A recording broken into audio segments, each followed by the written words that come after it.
Welcome back, beautiful sales and BD people.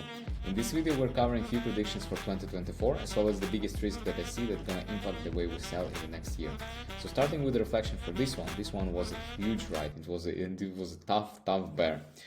Just looking at the numbers, we had 21k jobs open on LinkedIn in 2021, and in this year we have only 4k jobs open in LinkedIn, which means that we went 80% down, just like any token, just like any coin, that it typically goes 80%. So we are now following the Pareto rule. We are more than 400 days in the contracting bear cycle where everything is going down. And in sales, sometimes this impacts us directly because we sell and we have less clients. Sometimes it impacts us indirectly, meaning that our clients have less users, they have less clients. But anyway, it's bad for the whole industry because people just do not want to spend money. There is a shortage of money. They basically do not circulate as freely as they were circulating during the bull market. And the 2023 overall was a huge storm where we were going from one side to another side. There was a lot of depression, there were waves of depression, there was a wave of layoffs, and there was a lot of thunder by SEC and by the different environments. There's a lot of things that have an impact on us, which we don't control as salespeople, but they create an environment for us in where we need to sell. So this is where the thing gets tough, where we are operating in an environment that we don't control, but we still need to be results driven because that's how we need to bring money, we need to bring value back to the company. That's why the 2023 was pretty much tough.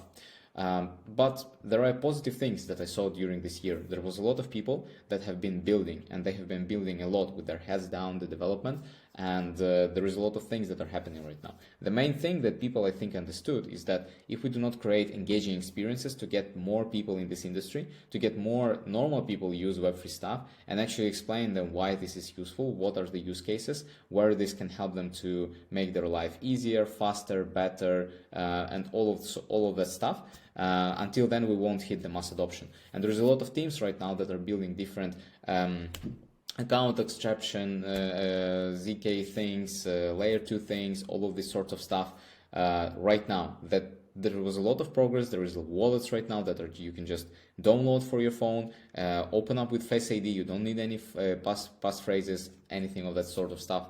There is a lot of cool things happening, and if you want to understand what's gonna change better in the tech side of things, what's gonna happening in the 2024, I highly recommend you to use the pro tip from here. Is go to X and just search for predictions for 2024. There is a bunch of people that are writing like 10, 15, 20, 50 predictions for 2024, what's gonna happen. Do not take all those predictions with a grain of salt, but what's most important thing, you will understand where the total narrative, where the total industry is going. So you would understand, okay, so this is probably, if everybody's talking about ZK, then ZK is probably going to be hot the next year, or this or that. This is just for helping you predict what's going to change on the tech landscape and think about how this can impact for you. So for example, you're working in DeFi, you're working for one of the bridges, and there is going to be some good changes that Layer 0 is bringing up, or I don't know, somebody else. You need to know about them because they would impact the way you sell, and that's one of the advices for you for 2024. Now the next thing, and the biggest risk that I see among sales people is that they see this while we have been in this storm. Right now it's kind of like very, very easy and it's quiet. But we do not know what kind of quiet this is. Is this a quiet before the bear market going even worse and the storm bringing even worse? Or is that just for total better? We are in the beginning of the bull market.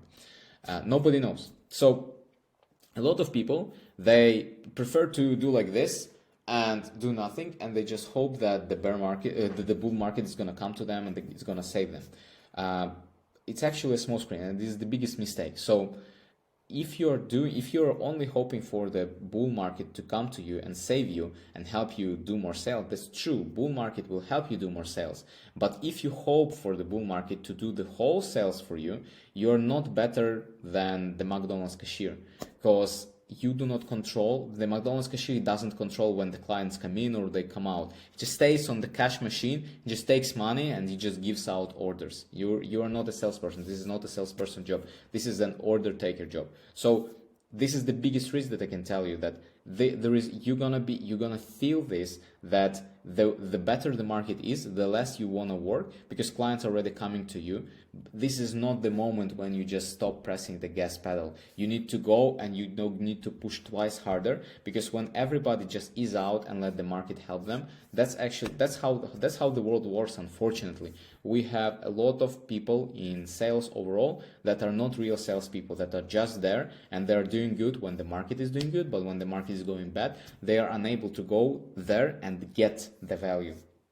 Create something, create the go-to-market strategy, get some results, because I mean, it's hard, and it's very hard to accept that you are still not at that position where you can go and do whatever you want.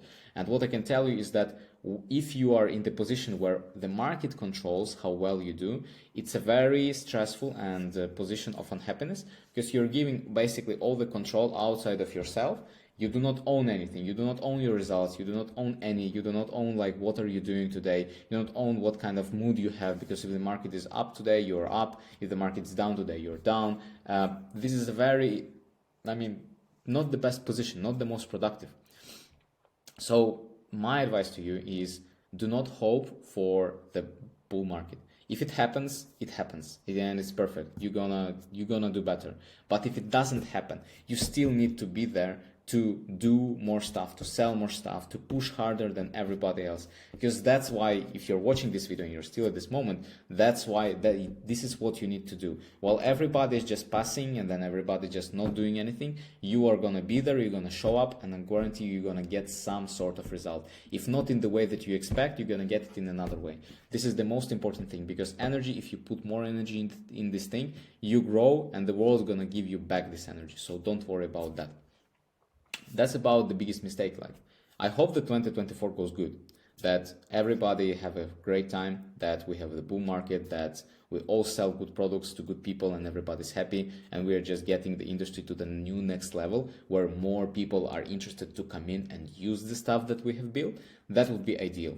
If everything goes not the way as I planned, if everything goes good in the beginning, then we have a huge crash or something like that, that's also possible. And I know what I'm going to be doing, and I hope that you also know. The next thing, what you can do at home. Basically, as it's the end of the year, it's the end of the year when I'm recording right now, but you're watching this in the new year. Write 3-5 things that you do not want to miss in this new year. Everybody wants what they want to get, what goals they want to hit. Think about the things that you do not want to miss. Something that you cannot afford yourself to miss. Something that you value so much that going below that limit or standard is going to be inappropriate for you. Think about this and then use that thing as a trampoline. So like, for example, if you think my income is, I don't know, if like $1,000 is the bare minimum for you to survive, think about I'm not going lower than 1K. So even if the market goes very, very bad or something happens outside of the thing, think about of the ways how you can generate this 1,000 per month. So you feel secure, so you feel more in control, so you basically can do more stuff. Reflect on your 2024 goals and think why you didn't achieve, reflect on your 2023 goals and think why you did not achieve them or why you did achieve them. What helped you, what ensured the success, or what ensured that you failed. And I can tell you that for most important of my goals, I kind of hit them, but I also kind of failed them. And I know what's the biggest mistake that I did. I know what was holding me for the 2023 and why I didn't get the results that I wanted. So if you do know, that's amazing, because you do not want to continue doing the thing in the next year. And if you're just new here and you're just watching this video, subscribe button is below. All other videos are below. If you want to go and have more control, more knowledge, more skills, more methods, how can you do more sales in Web3, can you do better BD job in Web3, all the links, everything is below. Wishing you amazing 2024 and have all the control in your hands. See you.